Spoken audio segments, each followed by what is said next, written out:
Hi, and welcome to Nini's house. Many of you have been asking just how I use the damaged vintage linens and crochet pieces that I buy when I'm thrifting, so I thought I'd take this opportunity to show you. This is my box of thrifted linens. I try to keep my stash to this box only and I have to use up some before I can buy some more. So I'll just go through and show you a few of the things that are in here.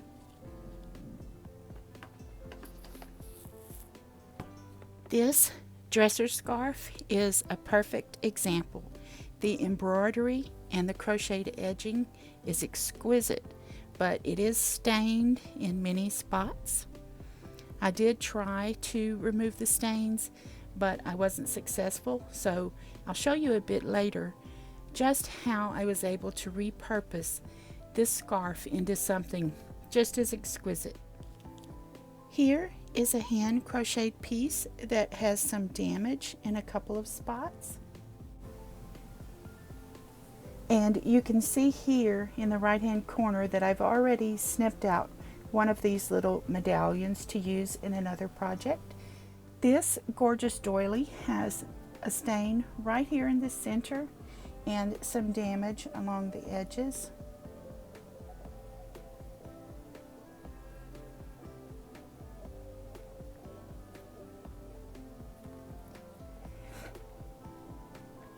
These pink clusters that look like grapes, I believe are wisteria, and they are badly faded. I'm not sure how I'll use this one yet, but I'm hoping to find a good use for it.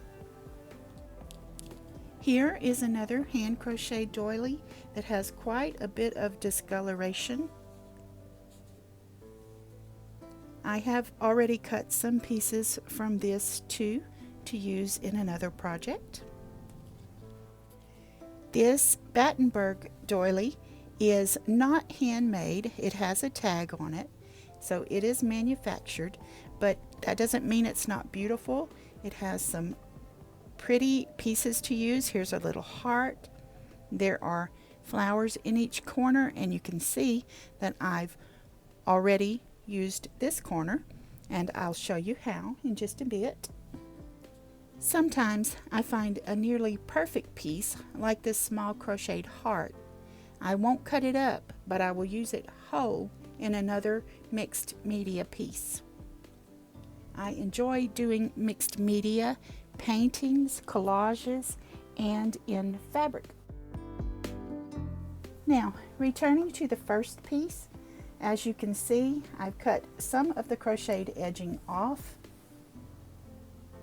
and I've cut the duplicate section of the embroidery off of this end.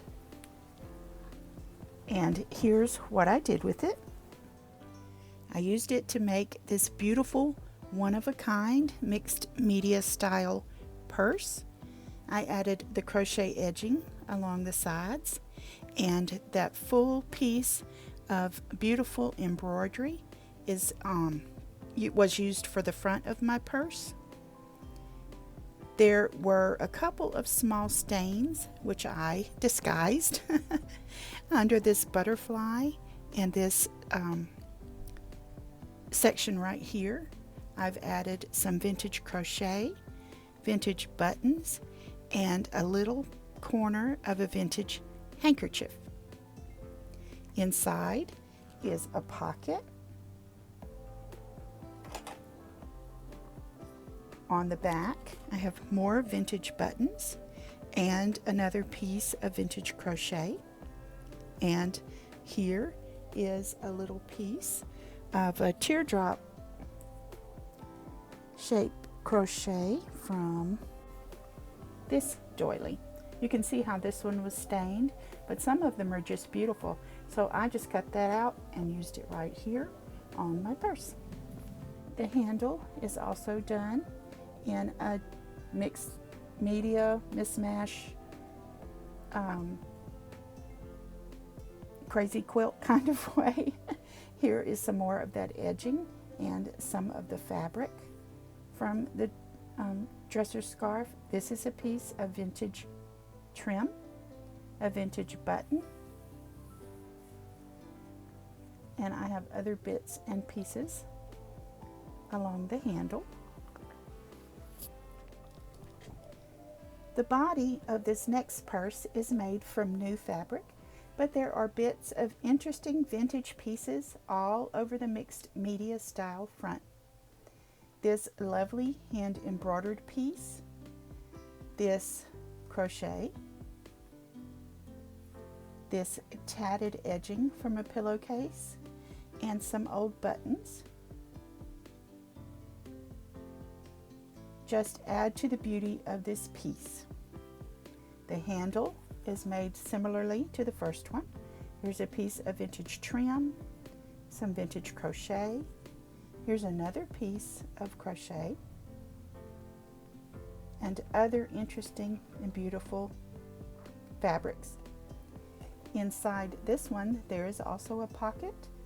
This pocket is trimmed with a piece of the crocheted doily that I showed you earlier. This one here, I took off one of these shell-shaped pieces and tacked it on to the pocket.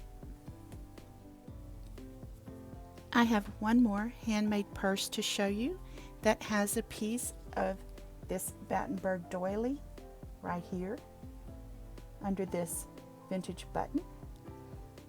There are vintage trims and buttons sewn all over the purse and the handle.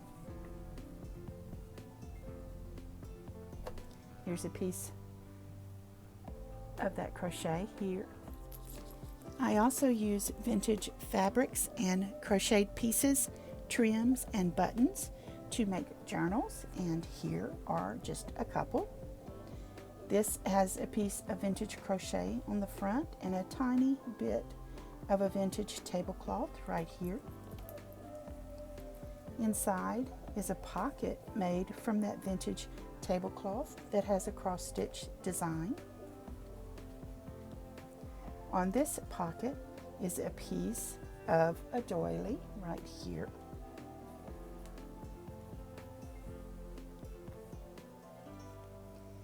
Here is another pocket made from that vintage tablecloth that I've also added some decorative stitching to. This is a piece of crochet. Here is a piece of that vintage trim that you've seen on the handles of my purses. And on the back is another piece of crochet. This large journal has quite a few exquisite pieces to it. There's a large vintage button here in the dangle, a piece of crochet here, and two pieces of crochet here. I've also attached a beautiful vintage brooch here to the front of the journal, and it can come undone so that you could wear the brooch if you so choose. Here's another vintage button, and on this page is a beautiful piece from a dresser scarf. It was badly damaged and I was not able to save much, but I did save this piece. It has applique, embroidery, and ribbon roses on it, and I don't know what this technique is called, but it's absolutely gorgeous. Here's some vintage crochet. Oh, and here is another piece of crochet, a square piece cut from a doily.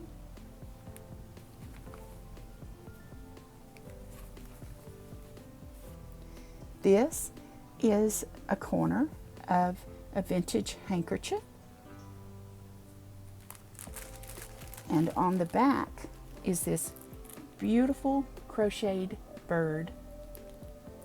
He does have a little bit of discoloration, but I thought it was too beautiful not to use.